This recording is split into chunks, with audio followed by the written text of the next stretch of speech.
ওং গং গণপতয়ে নমো নমঃ শ্রী সিদ্ধিবিনায়ক নমো নমঃ অষ্টবিনায়ক নমো নমঃ গণপতি বাবা মোরেয়া। শুভ গণেশ চতুর্থী। সবাইকে অনেক অনেক ভালোবাসা শুভেচ্ছা জানিয়ে আজকে একটা ছোট্ট মিনি ব্লগ তোমাদের সামনে নিয়ে আসলাম। সকালবেলা স্নান করেই গণেশ বাবাকে একটু লাড্ডু দিয়ে একটু ভোগ দিলাম।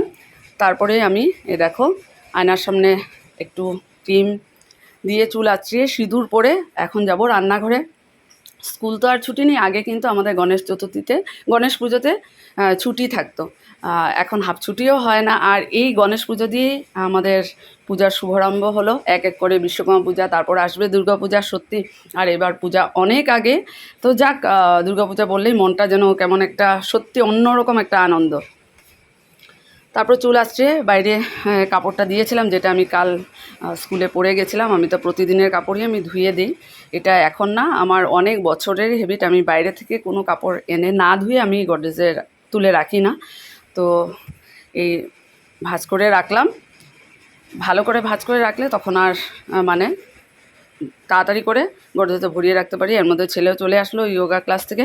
আর আজকেও দেখো আমি স্কুলে টিফিনে সুজি নিয়ে যাব। সেদিনের সুজিটা নাকি সবাই বলছে এত ভালো হয়েছে, দীপক রিকোয়েস্ট করেছে বাইদেউ আকো লয়ে আইব। তো আমি গতকালকে ভুলে গেছিলাম, আজকে আবার বানিয়ে দেখো সুজি অনেক কিছু নিয়ে যাচ্ছি। আপেল, ঠাকুরের ভোগ, নান কাটা নিয়েছি।